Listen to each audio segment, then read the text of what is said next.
A preamble. I was married to a very OCD and pragmatic man. For example, for him, a big romantic gesture had been to leave me alone for 24 hours at the hospital right after I had our son, so he could go pay bills and mow the lawn.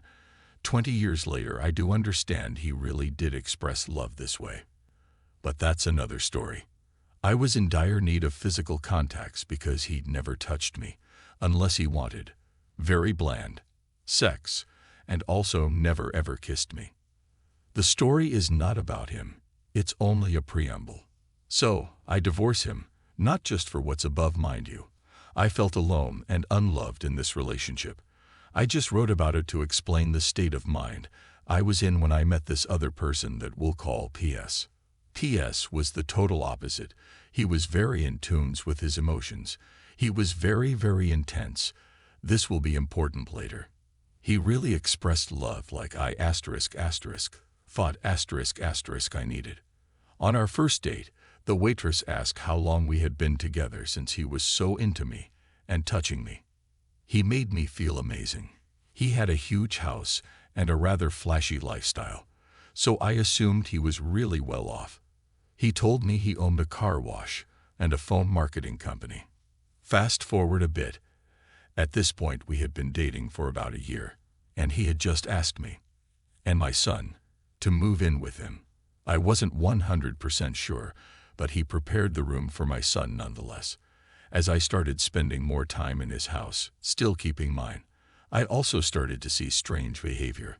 He'd be up all night, but sleep all day. I also overheard a few phone calls where I was telling people they owed money and needed to pay, but the conversations didn't fit with a car wash or phone marketing business. At some point, he told me he was having money problem. He said huge clients were late in paying, and that was jeopardizing his house payments. So I, stupid me, offered to help. I'm missing a part of this story because it started as me offering help with the house, since we were there a lot. Still had my house though. But it ended up with me lending him $25K. I cannot for the life of me remember that progression. The loan was supposed to be for 3 weeks, he said. I'd have it all back in 3 weeks. 3 weeks. That $25,000 came from my retirement savings / son's college money, so I had to pay a fine to access it. It's also money it took me 10 years to put aside.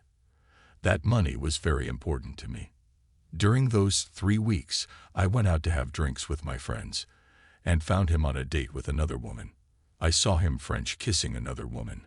I said nothing, went to his house, packed my shit and left. So anyway, I thought he'd be an adult and would still reimburse the 25. The end of this 3 weeks. Big mistake. Someone I knew told me he was glad I left and proceeded to tell me about him.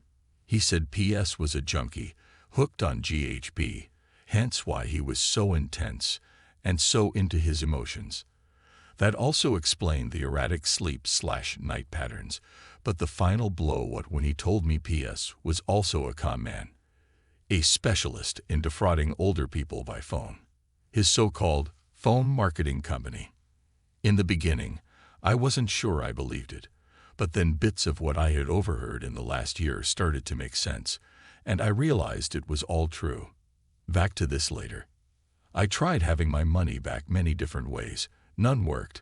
I was at the end of my rope, and since it was in my year post-divorce, and right after the 2008 to 2009 economic crash as well, I was poor as hell. So this is what I did. First, he had given me access to pay bills online, not to his bank accounts, but to his emails, so I was able to investigate all his accounts with the same password. I printed / screenshotted every little bit of information relating to money.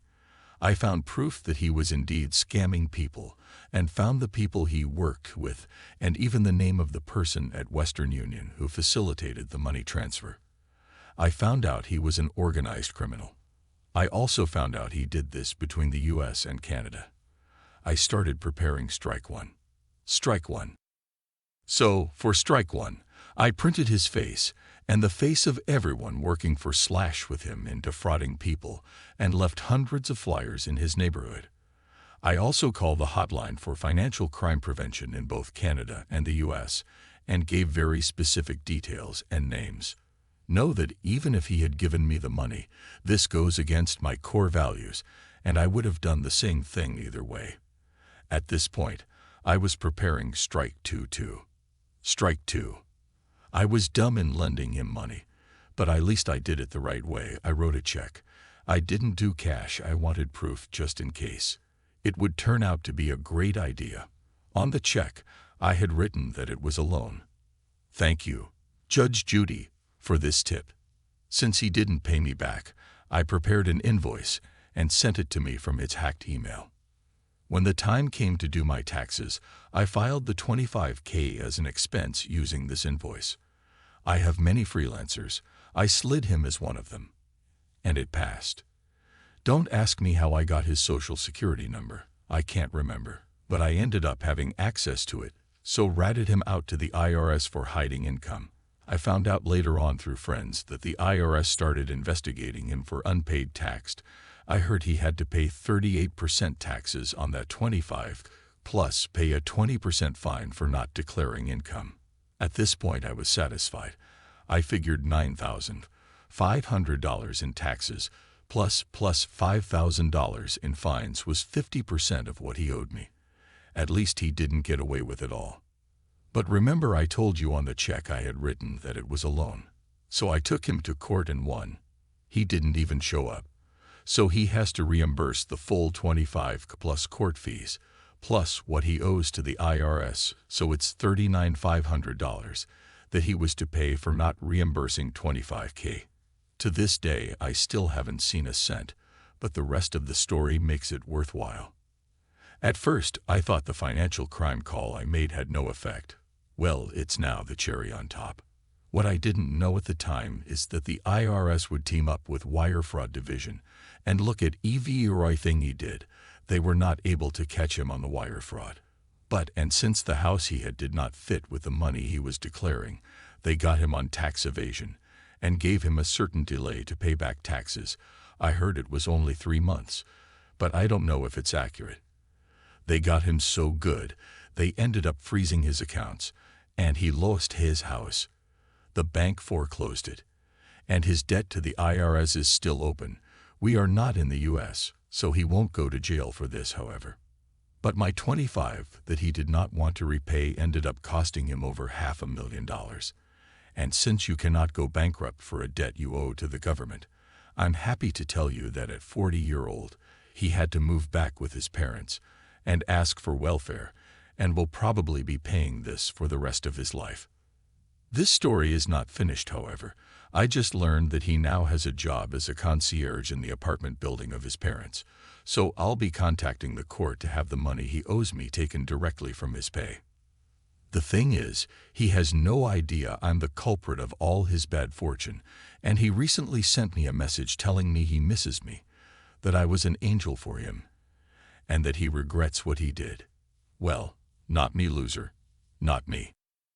Next story. My grandmother told me this story and I wanted to share. This all happened in 1985, so this was before security cameras were a household thing. Plus, this happened in Bumfuck, Georgia. My grandmother, Clara, told me that when my mom, Angela, turned 19, she got engaged to a man, Dick, his actual name too. Clara noticed that he was very controlling. She couldn't use a phone, the landline, and he forbid her from going to family events.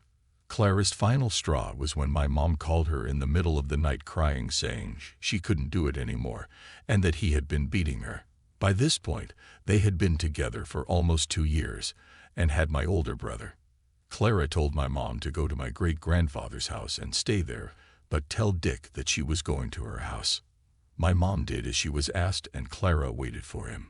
He eventually came in the middle of the night yelling that Angela needed to come home and stop acting like a child. Clara told Dick that she was inside. He went in and Clara came in behind him and hit him over the head with a bat that she had set beside the inside of the door. Dick fell to the floor and Clara hit him several times in the legs and arms, breaking one of his arms and fracturing a rib. When she was done, she told him to never come near her daughter, or he would be in a ditch next. He never came back. Pretty sure he burned my mom's stuff, but she didn't care. This opinion is shit, my boss told me. He'd been a lawyer for 3 years, and the firm assigned me to him for training, to show me, junior counsel, how to be a litigator. I disliked my boss for a number of reasons. He knew no law, and he expressed himself badly in writing. For a litigator, that's like strike 1 and 2 right there, and strike 3 was this. He had no balls. He was actually scared of going to court. I noticed this when he took me to assignment court one day, and when it was his turn to speak, his hands were shaking. He was scared in fucking assignment court, where all you do is set a trial date. What's wrong with what I wrote? I said. Not what I asked for, he said, turning away. But when I checked the memo he'd emailed me 2 weeks earlier, I saw that the opinion I wrote was exactly what he asked for. I knew what was up. He was going to delete my dockets for writing the memo, and then claim he did it himself, thus leaving quite a bit short of my docketing quota for the month. I knew that he would do this to me, because he'd done this before. I knew that my memo would wind up on a partner's desk without my name on it. I knew that for a fact, because the firm I worked at was one of the first in the city to have a really good internal network. We were using email for internal communications before the internet became a thing. So the firm was way ahead in terms of technology, but not in terms of security. And not long after I joined the firm, I learned how to surf away on the firm's hard drive and find interesting things, like evidence that my boss was plagiarizing my work. My boss was the very model of the young downtown lawyer. His perfect shoes always gleamed. He wore bespoke suits because he came from money. Everyone just took it for granted that he was on the partner track. I, on the other hand, was well on my way to nowhere special, so maybe he thought it was ought to fuck with me. If so, that was a big mistake on his part. I didn't like having my billable hours fucked with. I seriously resented it, because I was already being targeted as one of the juniors who doesn't docket as much as he should, and I was getting pushback from the partner who headed our team. I told the partner what was going on, but he didn't care. It was like being back in middle school and showing up in the office with bruises on my face, and the principal saying, "Boys will be boys," and sending me on my way. "You'll just have to work harder or smarter," the partner said when I reported the latest bullshit thing my boss did to me. I couldn't work harder. I was doing the usual 6 days a week lawyers downtown are forced to do, but I could work smarter. And that night I thought of a plan. Christmas was coming, and I thought I'd give my boss a little present. It landed on his desk on December 24th, in the form of a memo purporting to be from the partner that my boss reported to. The partner was an old guy, and not really on board with emails and computers, so he did everything old school, on paper. So when my boss came in on December 24th, and saw a memo on his desk from the partner with a legal research assignment, that wasn't unusual. The memo was drafted in the usual form that the partner used, because of course I had taken great pains to make sure that it looked authentic. My boss walked over to the little cubicles where the juniors worked and gave me the same memo. Except his secretary had retyped it, so now the assignment was from him to me, instead of from the partner to my boss.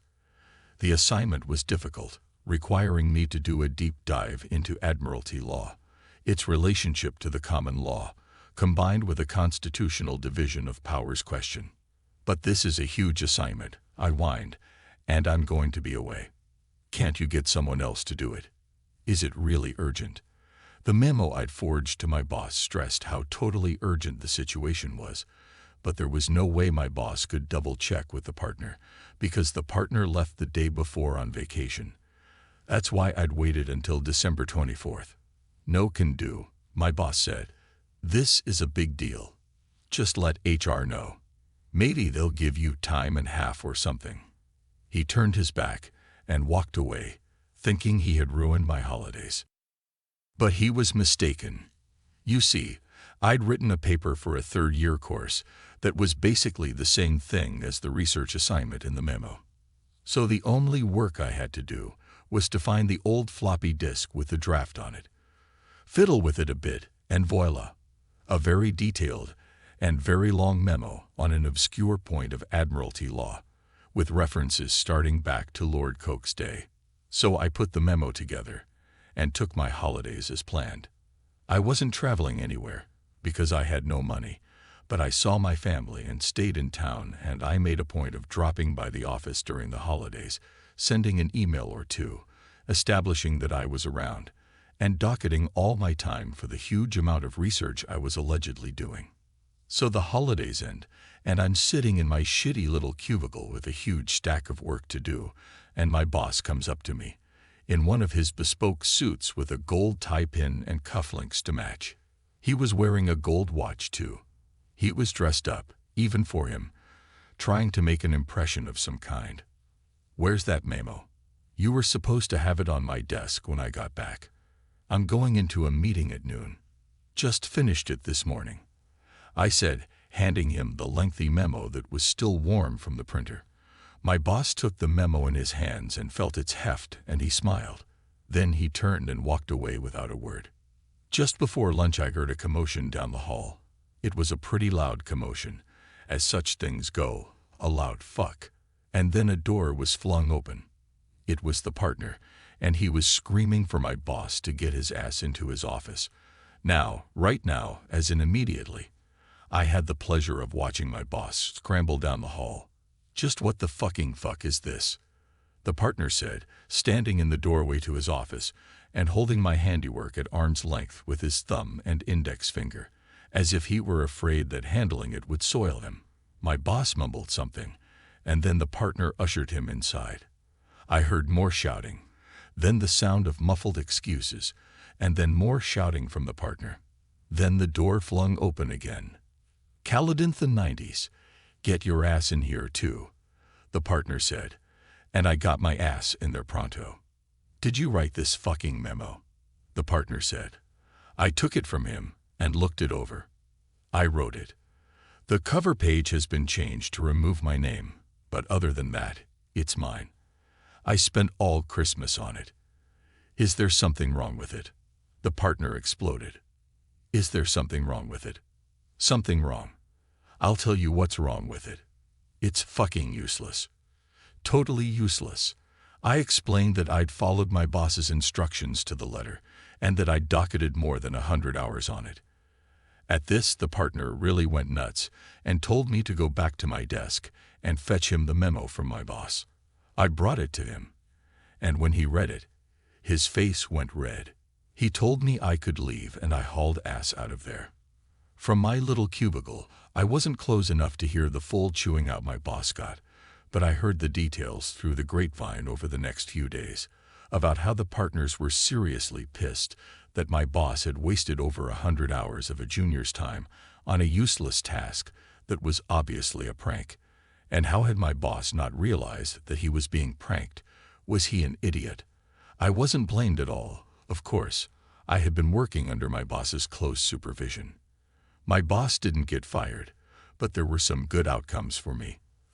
For one thing, the partner told me to send him a copy of any memos I wrote for my boss, and that ended him taking credit for my work. My boss also stopped deleting my dockets for my research.